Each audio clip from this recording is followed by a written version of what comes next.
कृष्ण का जन्म है और उनकी आदर्श गोपिका, उनकी परम शिष्या राधिका जय जयकार न हो, ऐसा नहीं हो सकता। एक बार बुलंद जय जय घोष करते हैं, जय जय श्री राधे। बोलिए बांके बिहारी लाल की, बंसी बजैया की। बहुत ही सुंदर नृत्य को अभी अभी आपने देखा। ग्वालों की टोली जिधर जाएगी, ग्वाल बालों के लिए जहाँ श्री कृष्ण एक सखा थे, वहीं अर्जुन के लिए सारथी बनकर आए। सूरदास जी के लिए वो एक बाल्य रूप में आए, एक मनमोहक सा रूप। वहीं मात यशोदा के लिए वात्सल्य रूप था। उन्होंने अपने पुत्र की कल्पना की, पुत्र का वात्सल्य भाव कृष्ण के भीतर देखा। और बात की जाए भक्त केशवदास जी की, तो उन्हें युवा कृष्ण भाए, उन्हें युवा कृष्ण बहुत ही अच्छे लगते थे। लेकिन जब बात आती है मीरा की, मीरा ने भगवान श्री कृष्ण को प्रेम किया एक पति के रूप में। वो उन्हें पति के रूप में प्रेम करती थी। मीरा, जिसका नाम आते ही हमें लगता है भगवान श्री कृष्ण की एक और आदर्श शिष्या। जहाँ मीरा का नाम हो और कृष्ण का नाम ना हो, ऐसा भी नहीं हो सकता। हमारे मस्तिष्क के धरातल पर कृष्ण की एक ऐसी सुंदर सी छवि प्रकट हो जाती है जो बार बार कहती है, मेरे तो गिरधर गोपाल दूसरो ना कोई, मीरा के प्रभु गिरधर नागर। कि यदि उनका कोई था तो सिर्फ कृष्ण, उसके सिवा कोई नहीं। ऐसी प्रेम दीवानी कि समस्त राजसी वैभव को त्याग कर तपस्वी वेश में निकल पड़ी उस श्री कृष्ण का गुणगान करने। समस्त राज भोग ऐश्वर्य को त्याग दिया। क्यों त्यागा? ऐसा क्या मिल गया था?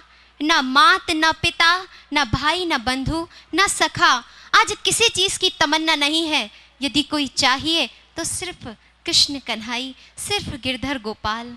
ऐसी तड़प, ऐसी विरह, ऐसी वेदना कि कृष्ण के सिवा कुछ भी नहीं चाहिए। ऐसा कृष्ण ने कौन सा रोग दे दिया? कृष्ण ने ऐसी कौन सी औषधि पिला दी कि मीरा को कुछ अच्छा नहीं लगता, सिर्फ कृष्ण और कृष्ण। और आज इतिहास में मीरा को भक्त शिरोमणि मीरा के नाम से जाना जाता है। आज हम भी तो उस कृष्ण के प्रेम पिपासु हैं, जिज्ञासु हैं।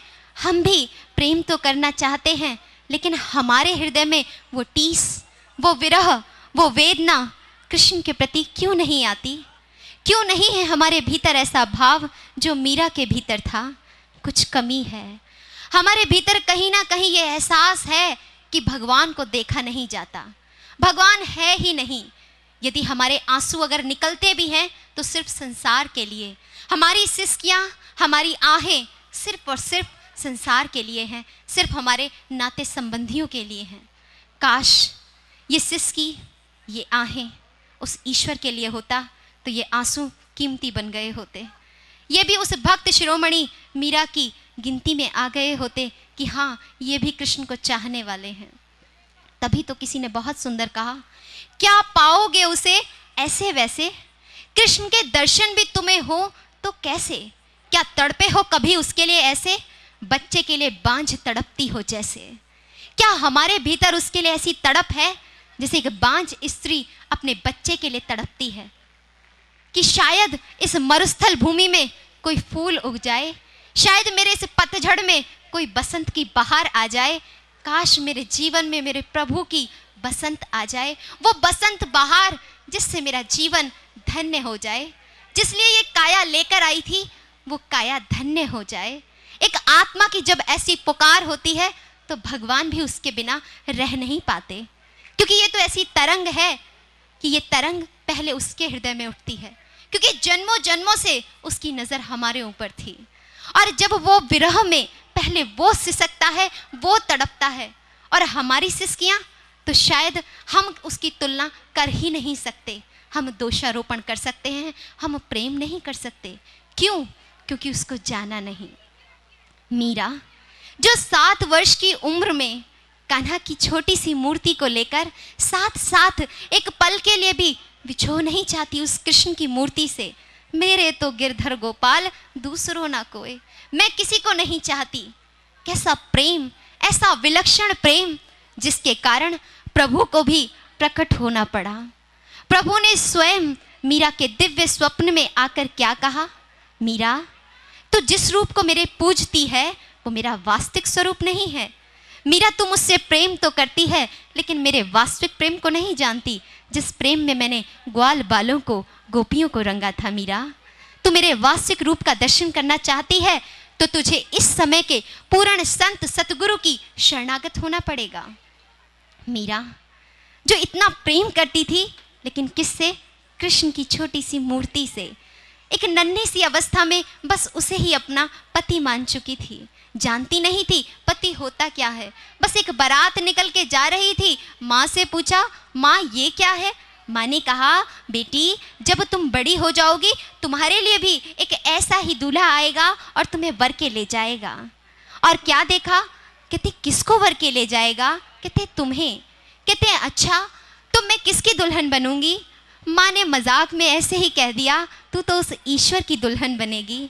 और मीरा ने मानो इन वाक्यों को ऐसे सत्यता में उतार लिया कि जैसे माँ के वाक्य एक जीवन की सत्यता बनकर जीवन पर उतर गए हों। और उस नन्ही सी मीरा के भीतर यही भाव आ गया, मेरा कृष्ण कन्हई, मैं इसकी दुल्हन हूँ। नहीं जानती थी दुल्हन का अर्थ क्या होता है, ना ये जानती पति का अर्थ क्या होता है। लेकिन आज उसकी भक्ति उस प्रबल अवस्था पर आ चुकी थी कि भगवान को वास्तविक भक्ति बताना ही पड़ गया।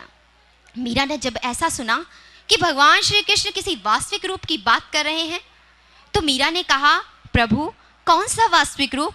मेरे सामने आप प्रकट हैं, मेरे स्वप्न में आप हैं, अब और कौन सा रूप देखने के लिए मैं किसी गुरु के पास जाऊं? मैं तो सिर्फ आपसे प्रेम करती हूँ प्रभु, मैं किसी को अपनाना नहीं चाहती। भगवान श्री कृष्ण कहते हैं, मीरा, मैं उसी रूप की बात कर रहा हूँ जिस रूप का दर्शन कुरुक्षेत्र के मैदान में मैंने अर्जुन को कराया था। वही ब्रह्म विद्या जिसके लिए कहा गया, ब्रह्म विद्या सर्व विद्या प्रतिष्ठाम, कि ब्रह्म विद्या वो ब्रह्म ज्ञान सभी विद्याओं की आधारशिला है, समस्त वेदों का सार है। मीरा ने जब ऐसा सुना तो मीरा ने कहा, प्रभु जब आपने अर्जुन को वो ज्ञान दिया तो आप मुझे किसी और गुरु के पास जाने की सलाह क्यों दे रहे हैं? आप ही मुझे क्यों नहीं दिखा देते अपने वास्तविक रूप का दर्शन? भगवान श्री कृष्ण हंस जाते हैं और भगवान श्री कृष्ण कहते हैं, मीरा, तेरे जन्म के साथ ही तेरा गुरु भी निश्चित हो चुका है। इस समय के पूर्ण संत रविदास जी हैं, तुझे उनकी शरणागत होना पड़ेगा। मीरा परमात्मा से प्रेम करती थी, इसलिए आज्ञा का उल्लंघन भी नहीं कर पाई। और मीरा क्या करती है? प्रभु की आज्ञा की पालना करती है और संत रविदास जी की शरणागत होती है। संत रविदास जी की शरणागत होती है और संत रविदास जी के पास जब पहुंची तो मीरा के लिए संत रविदास जी कहते हैं, मीरा तू आ गई। मीरा ने जैसे ही सुना, मीरा ने सोचा, इन्हें मेरा नाम कैसे पता? संत रविदास जी कहते हैं, मीरा, जिसने तुझे मेरे पास भेजा है उसने तेरा नाम भी बता दिया। मीरा आओ, मैं तुम्हें उस कृष्ण के वास्तविक रूप के दर्शन कराता हूँ। और मीरा के मस्तक पर वो अपने वरद हस्त को रखते हैं और उसके भीतर कृष्ण की उस भर्गो ज्योति का, परम ज्योति का दर्शन करा देते हैं। और आज वही मीरा जो केवल एक ही कथन कहती थी, मेरे तो गिरधर गोपाल दूसरा न कोई, आज वही मीरा क्या कहती है? पायो जी मैंने राम रतन धन पायो, पायो जी मैंने वस्तु अमोलिक दई मेरे सतगुरु, वस्तु अमोलिक दई मेरे सतगुरु, कृपा करे अपनायो, पायो जी मैंने राम रतन धन पायो, पायो जी मैंने। वही मीरा क्या कहती है कि वस्तु अमोलक दई मेरे सतगुरु। ये तो नहीं कहा वस्तु अमोलक दई मेरे कान्हा, वस्तु अमोलक दई मेरे गिरधर गोपाला, नहीं। आज जान लिया सतगुरु होता कौन है। शायद अब तक कृष्ण को पूजती ना, उसके लिए सिसकती नहीं, तो आज इस वास्तविक रहस्य को जान भी नहीं पाती। आज कहती है राम रतन धन पायो, कृष्ण रतन धन पायो नहीं कहा, क्योंकि जान गई राम कौन है, कृष्ण कौन है। राम वही सत्ता है जो कण कण में रमण कर रही है, और वो रतन स्वरूप है। जीवन में यदि कुछ कमाने योग्य धन है तो वो राम का नाम, उस राम को, उस कृष्ण को जान लेना। और कृष्ण क्या है? वो आकर्षण पुंज जो सबको अपनी ओर आकर्षित कर रहा है। आज जब जान लिया तो कहती है कृपा कर अपनायो। कहते मेरे जीवन में यदि कोई वास्तविक कृपा हुई तो आज कृष्ण की असीम अनुकंपा कि मेरे जीवन में पूर्ण संत का संदेश आया और मैं अपने जीवन के वास्तविक रहस्य को जान पाई। नहीं तो बस मेरे तो गिरधर गोपाल, दूसरों ना कोई। आज यदि अपने जीवन में ये प्रश्न हम अपने आप से करें, कृष्ण जन्माष्टमी हर साल मनाई, प्रत्येक वर्ष मनाई। हमारे मन में ऐसी धारणा होती है कि कृष्ण जन्माष्टमी है, कृष्ण का श्रृंगार कर दिया, अपने घर में सुंदर सा आसन लगा लिया, कृष्ण की पूजा हो गई। लेकिन कृष्ण की पूजा वास्तव में उस दिन होगी जब भीतर कन्हैया बैठा है, इंतजार कर रहा है कि माँ यशोदा, हे अर्जुन, हे मीरा, हम ही में से वो सब हैं, मुझे माखन कब खिलाओगे, मुझे अपना सारथी कब बनाओगे। वो इंतजार कर रहा है। पल प्रतिपल इस घट के भीतर वो जन्माष्टमी हो रही है, वो इंतजार कर रहा है भीतर के जन्म का। बाहर का जन्म दिवस बहुत मनाया, लेकिन अब वो भीतर का कान्हा किलकारियां मार रहा है कि मुझे बाहर कब प्रकट करोगे, मैं तुम्हारे भीतर अपना निवास स्थान लेके आया हूं, कब तक इन किवाड़ों को बंद करे रखोगे, अरे मुझे बाहर आने दो। वास्तविक जन्माष्टमी उस दिन मनेगी, और इस जन्माष्टमी को वास्तविक रूप तभी दे पाएंगे जब समय के सतगुरु, वो श्रोत्रिय ब्रह्मनिष्ठ गुरु जो से मीरा के जीवन में आए थे, उस समय का सतगुरु जो बातें नहीं करेगा, बहुत सुंदर प्रवचन नहीं सुनाएगा, आपको उलझाएगा नहीं, सीधी बात करेगा। क्या ईश्वर देखा है? और नहीं देखा तो ईश्वर दिखाई देता है।